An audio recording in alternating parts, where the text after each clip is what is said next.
So now we've also gotten word that Klay Thompson is now going to the Dallas Mavericks, 3-year, $50 million deal. According to Woj, he took less money than what was offered from other teams, and also less years, because other teams offered 4 years. He took 3 and less money. I guess this was more so like, all right, I'm leaving the Warriors, so I'm going to go to another winning situation, right? Obviously for Dallas, this is a team that just went to the NBA Finals, right? Obviously, they couldn't match up with the Celtics. But they did add on a veteran guy who's been on multiple teams, right? And you're not as reliant on him as he was in Golden State. He's not the same guy anymore, but he could still be a useful piece. But also, this is a 3-team deal. So it sounds like Josh Green is going to the Charlotte Hornets, right? We don't really know what's going to Golden State yet. I think, if I'm not mistaken, the Warriors have, or excuse me, the Mavs have a trade exception. So it's possible that they could just be absorbing him into the trade exception without having to give anything up, and they're just moving Josh Green to Charlotte. So with this deal, if this is to happen, which is pretty much what's going to happen now, so now you're adding on to the Kyrie, Luka, backcourt, right? Obviously Klay, played 2 guard, but now will be moved to the wing. And then if you're the Hornets, you're getting a young guy, Josh Green, who can kind of go in there and possibly be maybe starting 2 as opposed to like a 3, which he was in Dallas, because you probably don't really want him to necessarily be a 3, but with the Hornets, he can be like a 3-and-D guard there. So kind of an interesting, a nice grab for Charlotte. But obviously the main story here is Klay going to Dallas. Yeah, I think this is awesome for, Dallas. You acquire somebody who kind of fits your identity. It's a direct upgrade. It's a guy who can shoot the ball for sure. I think we'll kind of have questions about what he looks like on the defensive end. Not anywhere near as elite as he used to be.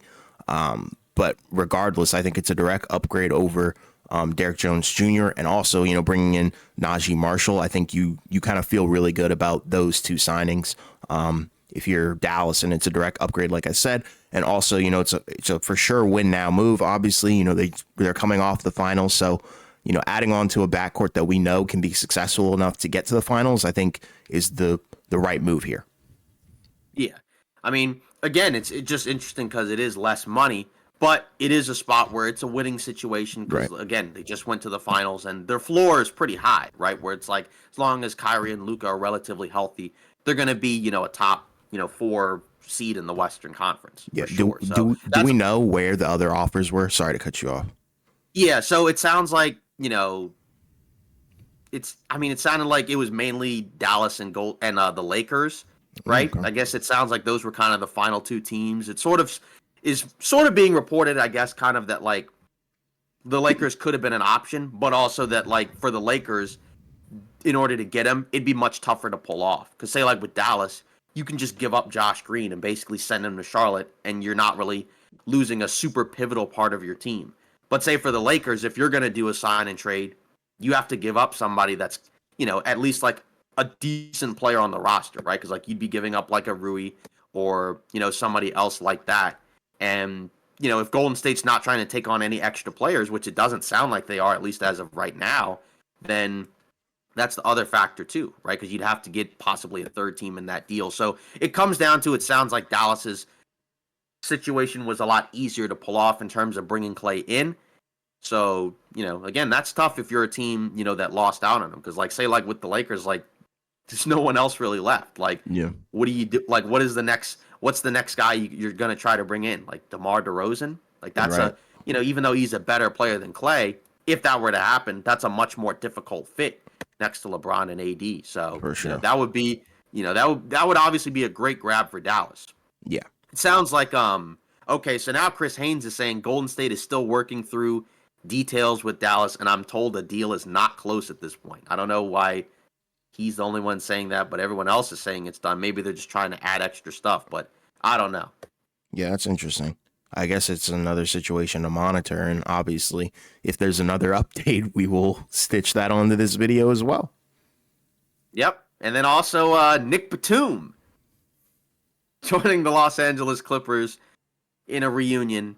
2 years, $10 million deal. Not really the reunion I would have expected, but, hey, if you're the Clippers, like, yeah, you lost out on Paul George, but, you did add some other guys. Like, you added Derek Jones Jr., you added Nick Batum.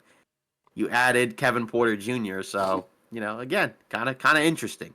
I mean, yeah, they acquired another role player, like you just said. He's been on the Clippers before, and I guess he's still got something left in the tank. You kind of saw that towards the end of the season for Philadelphia. So he's a solid wing. He can shoot still, definitely could still defend. So I don't hate the pickup. I think people are still kind of reeling over the fact that Paul George is gone, and that whole PG Kawhi era did absolutely nothing for the Clippers. Yeah, pretty much. I mean, is there a signature Paul George Kawhi moment together?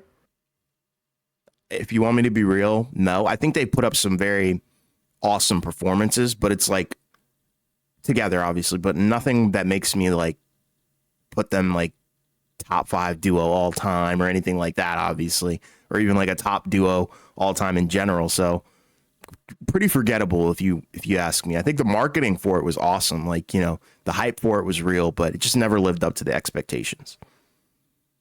Yeah, I don't know, but what do you think? What do we think of the Chris Haynes thing, though? Like, what do you think? Where do you think that's coming from?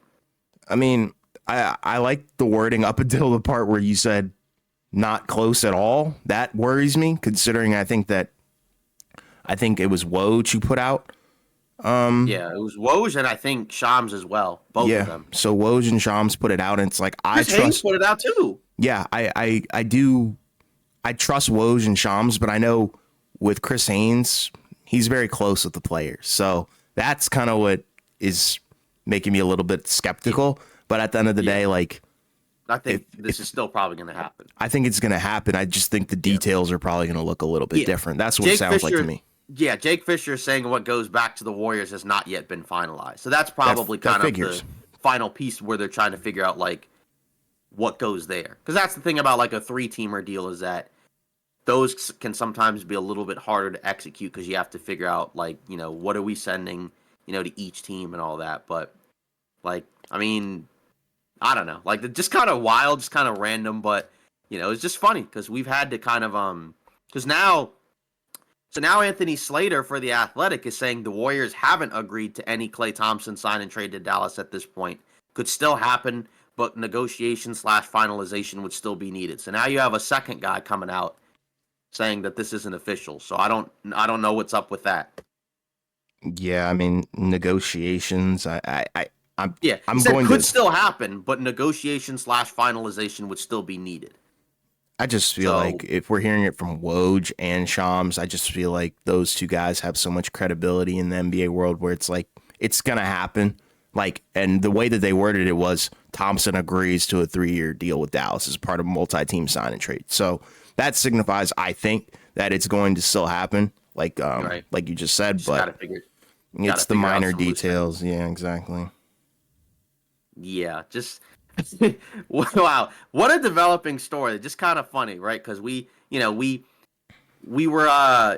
we were recording and adding extra stuff in, and then right as we were done, then the Klay news breaks out, and then we go back to record, and now there's even more stuff about about what might happen with the deal. But again, I guess still probably happens, but maybe Golden State is not. If they're doing it, they probably would like to get something back from Klay. Because what would the point of a sign and trade be if you're Golden State if you're not going to get anything back? Like, I would think you'd want something, right?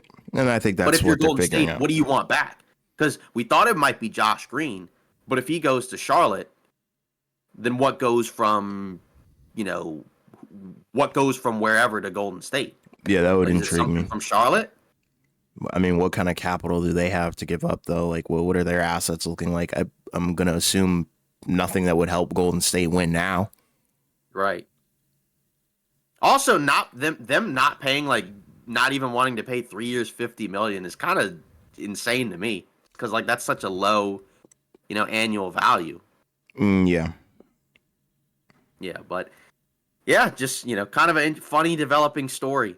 So, we'll see what goes on from here. But, but it still sounds like regardless of whatever happens, Klay's definitely not going back to Golden State. So that's already done.